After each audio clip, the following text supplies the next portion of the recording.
Nous allons voir ici une toute nouvelle fonction de référence, la fonction valeur absolue.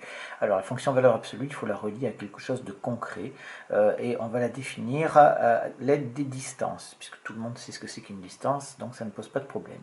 Alors on parle de la distance entre deux réels, donc on prend A et X qui sont deux réels quelconques, et je dis que grand A et grand M sont les points de la droite réelle d'abscisse respective petit a et petit x. Alors j'ai deux cas de figure, soit x est plus grand que petit a, le point M est à droite de A, soit x est plus petit que petit a et le point M est à gauche de A.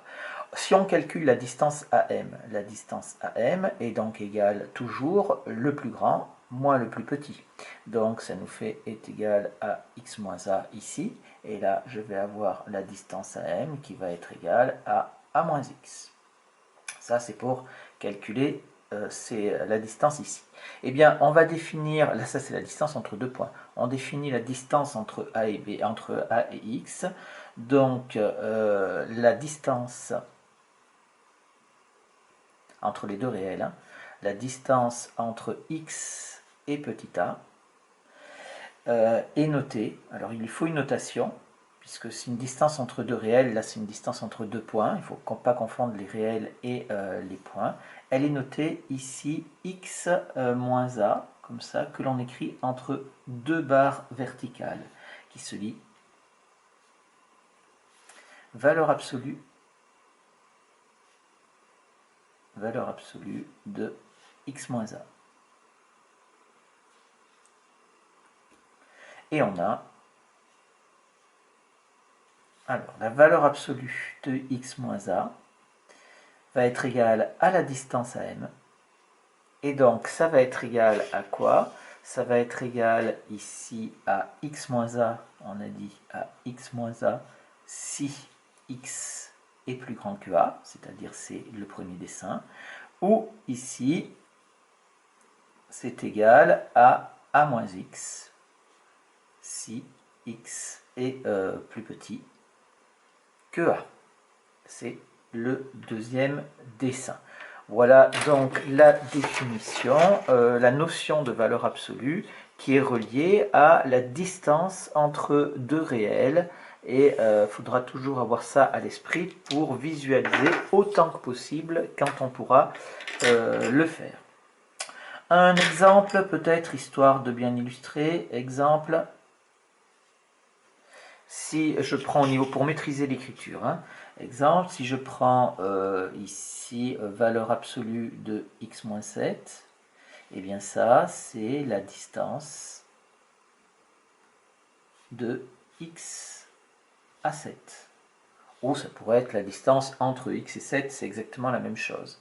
Si je prends un autre exemple, si je prends valeur absolue de x plus 3, alors, pour valeur absolue de x plus 3, je ne peux pas l'interpréter en termes de distance comme ça, puisque vous voyez que si je veux l'interpréter, il faut avoir un réel moins un autre. Je dois avoir obligatoirement un signe moins ici. Donc, je vais dire que c'est valeur absolue. Au lieu d'écrire x plus 3, je vais dire que c'est x moins moins 3. Et à ce moment-là, je vais dire que c'est la distance entre x et moins 3, ou la distance de x à moins 3. Il n'y a pas de problème. Donc faites attention, hein, si vous voulez interpréter en termes de distance, obligatoirement ici une soustraction. Dernier exemple, si je prends valeur absolue de x tout court, et bien ça c'est valeur absolue de x moins 0, c'est donc la distance de x à 0. Quelques remarques qui peuvent être utiles.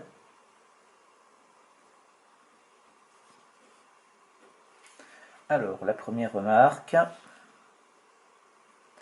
c'est déjà que si x est égal à a, alors, bien sûr, je vais avoir la valeur absolue de x moins a qui va valoir 0, puisque, en fait, j'ai qu'un seul point, hein, la distance entre les deux points va être nulle, donc la distance entre les deux réels est également nulle. La deuxième remarque ici, c'est que j'ai valeur absolue de x moins a, qui est égale à la valeur absolue de a moins x. Tout simplement pourquoi? Car la distance à m est égale à la distance ma donc ça ne pose pas de problème non plus. La troisième remarque qui est un petit peu plus calculatoire, c'est que si je dis, si je fais ici moins x moins a, et bien ici ça me fait quoi? Je distribue mon signe moins ici à ce qu'il y a dans ma parenthèse, ça me fait est égal à moins x plus a, et ça me fait, je peux le réécrire dans l'ordre, a moins x. D'accord? C'est-à-dire que a moins x s'écrit sous la forme moins x moins a. Et donc, on peut réécrire, donc la définition peut s'écrire. La définition peut s'écrire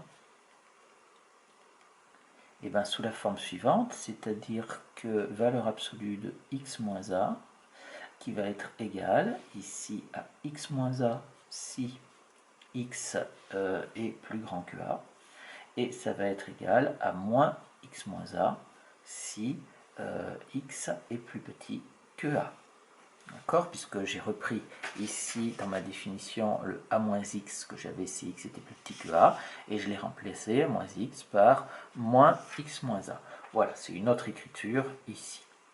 Et une dernière remarque ici, ça c'est pour aller plus loin.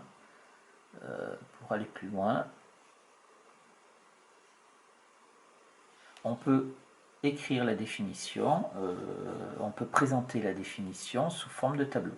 Présenter la définition sous forme de tableau.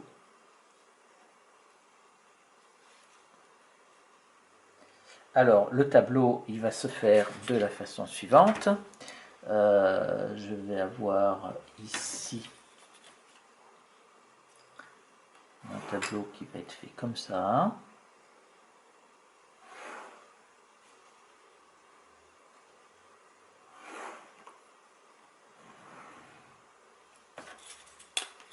Ici. Comme dans tous les tableaux, la première ligne est réservée à x à cet endroit-là. Là, je vais avoir valeur absolue de x moins a, et c'est un tableau qui va me permettre de remplacer, parce qu'on ne va pas être capable de travailler avec la notation valeur absolue dans les équations et les inéquations, et donc ça va me permettre de remplacer. Je vais aller de moins l'infini jusqu'à plus l'infini ici, et je sais qu'il se passe quelque chose en a. En a ici, on a bien dit que si x est égal à a, alors la valeur absolue vaut 0. Et en fait, j'écris ma valeur absolue, ma définition qui est ici, eh bien, je vais l'écrire comme ça. Donc, si x est plus petit que a, je vois que ici, j'ai moins x moins a. Et si x est plus grand que a, j'ai ici x moins a que je vais avoir à cet endroit-là. Donc, suivant l'intervalle dans lequel je travaillerai, eh bien, je pourrai supprimer les valeurs absolues en prenant soit cette expression, soit cette expression.